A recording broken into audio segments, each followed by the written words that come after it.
Hi, I'm Emily Warshaw. We're here with Marcelo Villarojito to talk about his parents' immigration stories and how it has affected his life. Hi. I understand that your parents are both very successful journalists and that your mom has written two successful books. We were wondering how your parents' immigration status has affected you.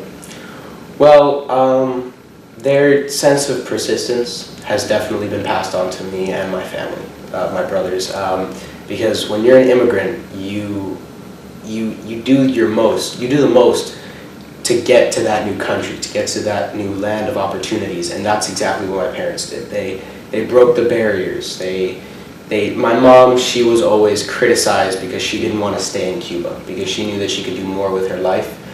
People called her names, insulted her because she didn't believe in Cuba.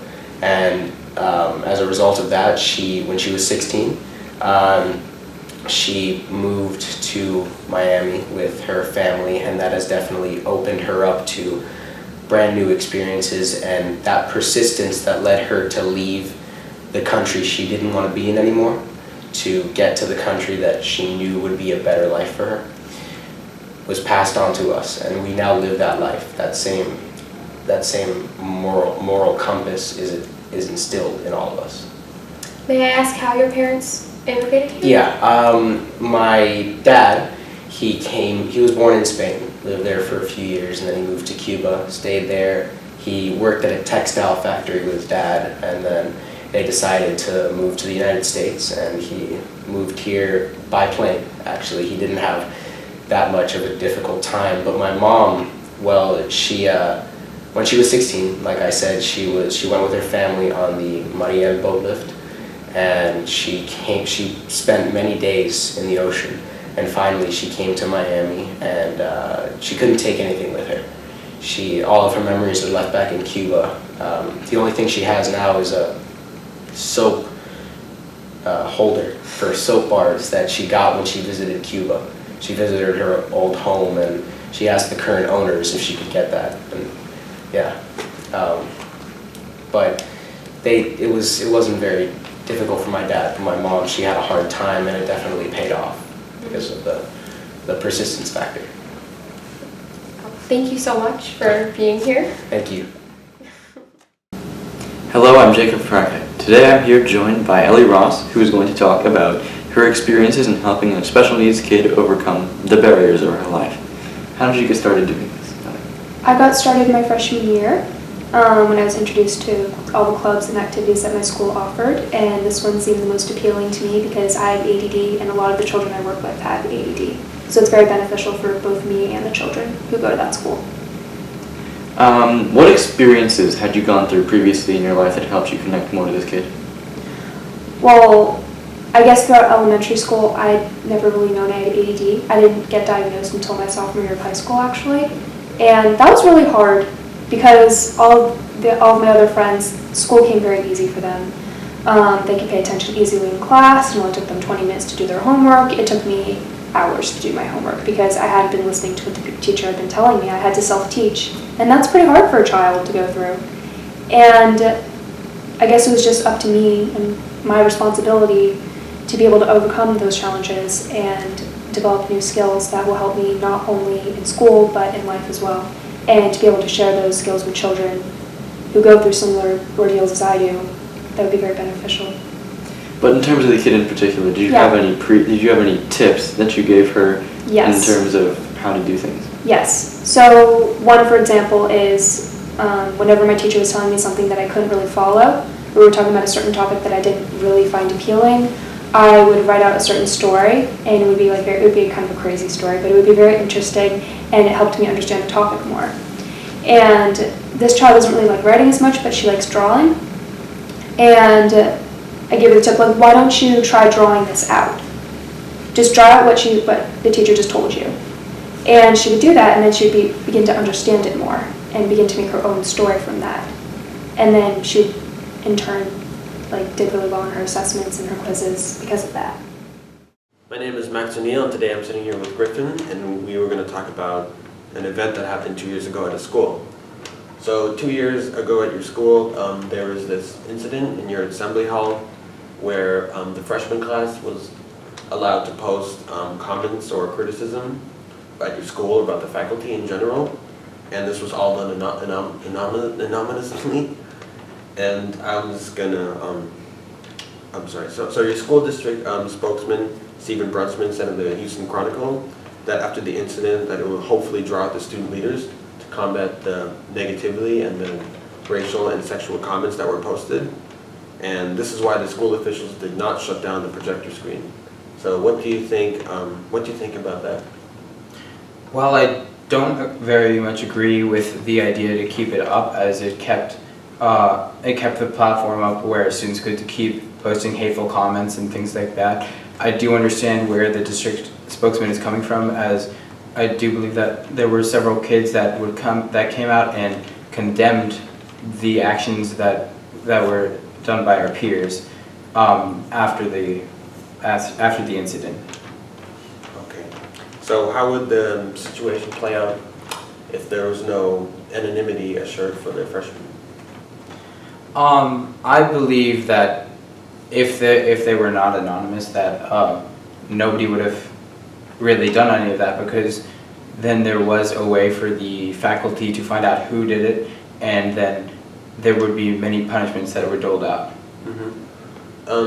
So aside from that, how do you think that this situation could help teens, or has helped teens? I do believe that this should serve as an example where kids should know that when they have an opportunity to ask questions or something like this on a platform, that they shouldn't waste it by being very immature and hateful. I mean, do you think that this kind of was like an awareness? Do you think it was an eye-opener for people that might do this in the future, or?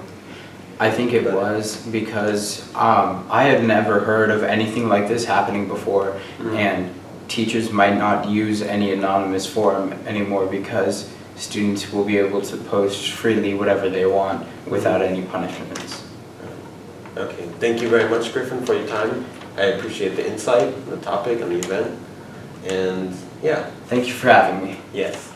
My name is Marcelo Villarojito, and I'm here today with Alex Liu. Thank you for being here.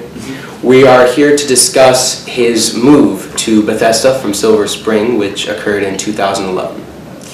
So, Alex, just to start off, why don't you tell me the hardest part about your move? It was really, well, the sticker collection that I had back at home. I was very involved with that for several years. I put that on the wall, and obviously when I moved houses I couldn't take the wall with me, so I had to, leave it behind. Oh, man.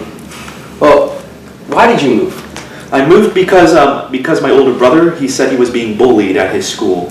So my parents, they decided that we needed to be in a safer environment for the both of us to grow up in, so we moved to Bethesda. Okay, and overall, how long did it take until you actually finalized the move? Well, it took almost a year to do the entire move from Silver Spring to Bethesda.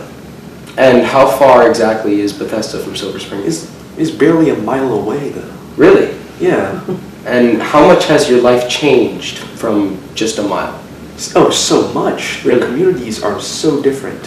And just a mile? Yeah. That's incredible. What do you really see is the biggest difference between the communities?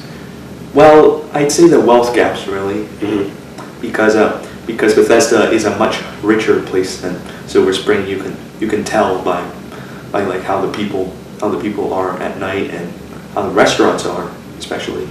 And has your family in total suited to this move?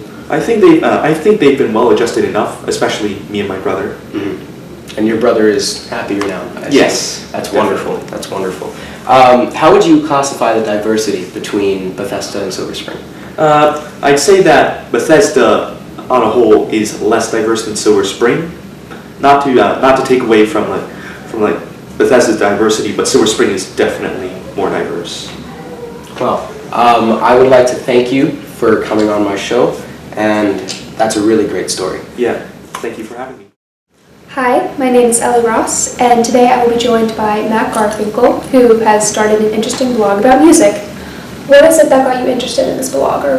I've always been into music, and in the fall of my sophomore year, I started writing for my school paper, and I got the opportunity to interview a rapper or multiple rappers who I'm a fan of, and after that experience, I talked to a friend of mine who is interested in the same type of music, and I was like,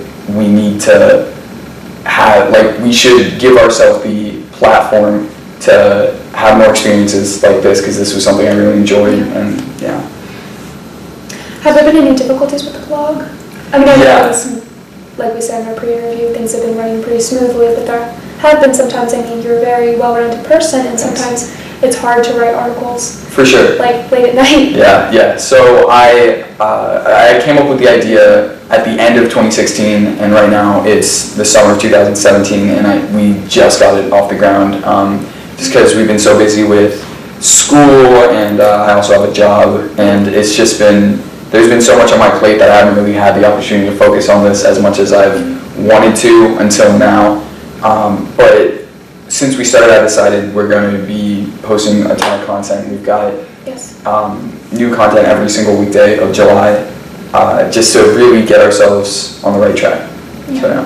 You sound like you're very dedicated to it, which is a very Thanks. admirable thing. Thank you very much. Do you think that this blog has helped you develop skills that will last your lifetime? Definitely, most definitely. Yeah, I've learned a lot about time management and working in a group, Yeah. and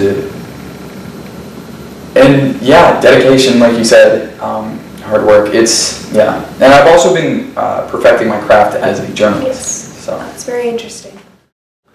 Hello, this is Alex Liu, and I'm talking with Jacob Freihart today. How are you? I'm doing quite well, thank you. So I hear that you're here to talk about a computer competition. So what was it like?